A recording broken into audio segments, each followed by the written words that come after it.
Hey everyone, welcome to Mountain Beast Mysteries. In today's episode, I'm going to be sharing some old footage. It's kind of an outtake from the Supernatural Sasquatch Part 2 that I released back in the spring. If you haven't watched the Supernatural Sasquatch Part 2, or even Part 1 for that matter, I have links down below to those videos. You can have a look at them, you can like them, you can share them. If you've already seen them, watch them again. But anyways, this was a scene that I didn't end up putting in the final film, where I'm camping out in the snow and just sharing my thoughts on Bigfoot and the idea of the supernatural Bigfoot or the supernatural Sasquatch. And I hope you guys enjoy it. Before we start the clip here, I have a message from our sponsor. This video is sponsored by the Ridge Wallet. The Ridge Wallet is a sleek, durable, minimalist wallet that is perfect for your everyday carry loadout. They make it in aluminum, carbon fiber, and titanium. I got mine in the aluminum version in OD green because I think it looks the coolest, and mine also has a money clip on it. However, because I hate having things in my pockets altogether, wearing out my pants, I actually just clip the Ridge Wallet right onto my belt and keep it out of the way, and it stays on there quite securely. The Ridge Wallet is RFID blocking, has a lifetime warranty, and can hold up to 12 cards. You need to get rid of that ugly folding leather dad wallet that's overflowing with cards and receipts and crap you don't need. You need to pick up a Ridge Wallet. If you go to ridge.com/mountainbeast and use promo code mountainbeast, you can get 10% off and free worldwide shipping. That's ridge.com/mountainbeast, promo code mountainbeast. There's a link down below in the description.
There's been this huge shift in the Bigfoot world where if you don't now believe that the Bigfoot could potentially be a supernatural being, then you're the crazy one, you know, for lack of a better term right now.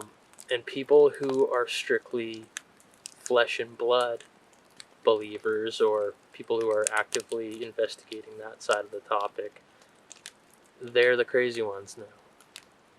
And it almost seems as if there's more people believing that Bigfoot is something supernatural, or something that has abilities that we can't really comprehend. The ability to disappear, the ability to reappear. It's speculated that there's some sort of being that can move through portals or move through dimensions. And the difficult thing with these ideas is that it makes it really easy to come up with explanations as to why we can't find it, right? Like, it's a good excuse almost. You know, we didn't get the images of Bigfoot. We only found a couple of tracks. We didn't actually see it, but we could hear it. We got these audio recordings. You know, we can never get the actual really good footage, and that's because, you know, they don't like cameras. They disappear. They're, you know, you could just, basically you could explain every difficult part of the Sasquatch topic with it being a supernatural being, right? And that's tricky. I mean, you look at Patty in the Patterson footage, that's a flesh and blood being, as far as you can tell on the film. Like, that's an actual creature that's walking, and it left tracks in the sand. It's a physical being that was there. So that's what I'm mostly looking for. I mean, yes, I'm open to the supernatural Sasquatch idea. That's why I'm making these films. I'm open to pretty much any theory. So I don't want to leave any stones unturned. However, what is most likely? It's most likely that Bigfoot is a physical flesh and blood creature.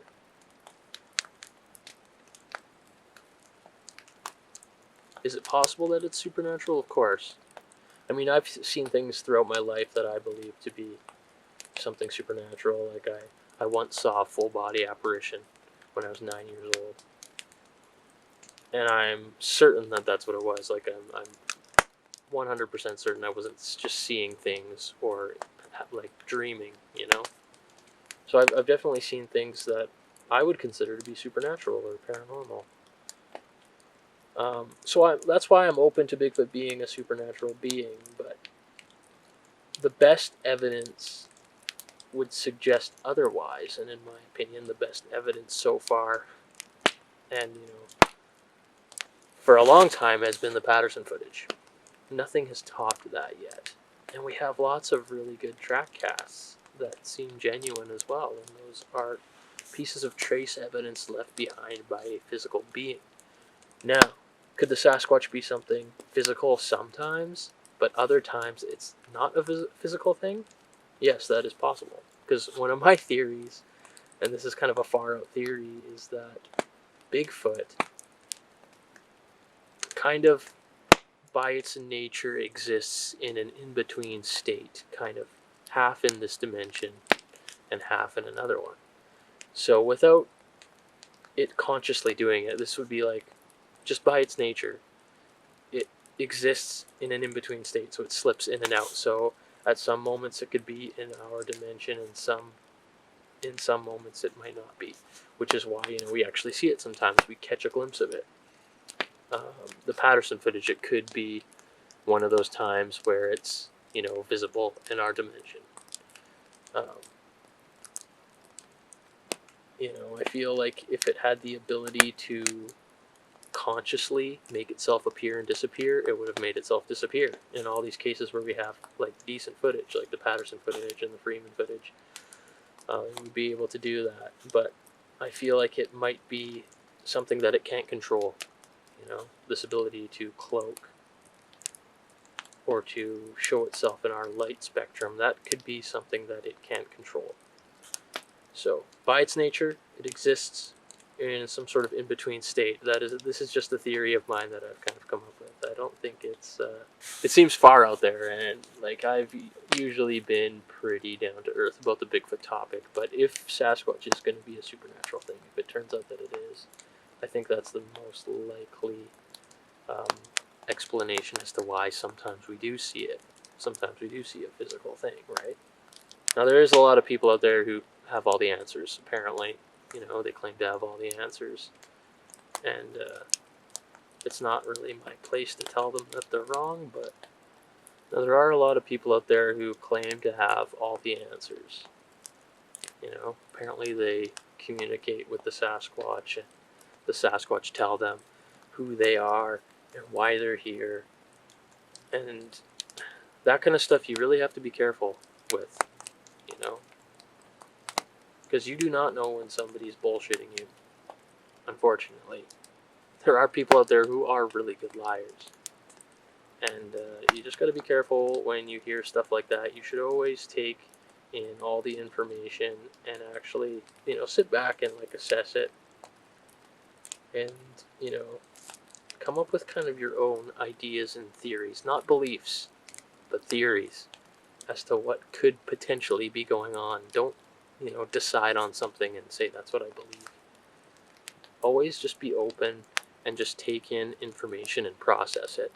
And then come up with ideas and share. You can share your ideas, but don't push them on people, I'm part of a lot of Bigfoot internet groups, and it is really interesting to see all the different ideas out there and all the different beliefs people have, because people do make a lot of claims, out of certainty, or their certainty of what the Bigfoot is, and it's just, it can get pretty wild. So it's interesting to look at all that stuff. It's interesting to see the psychology behind Bigfoot, behind the people who look into the Bigfoot topic. I find, especially in recent years, that the psychology of the people that look into the Bigfoot topic is one of the most interesting things, in this subject. Because there's a wide array of people, a wide spectrum of people that look into Sasquatch. Some more reasonable than others. A lot of people definitely willing to believe anything and everything. You will find that a lot of people who believe in Sasquatch, and especially the supernatural elements of Sasquatch, they're also people who are willing to believe in pretty much every conspiracy theory out there. That's what I've noticed.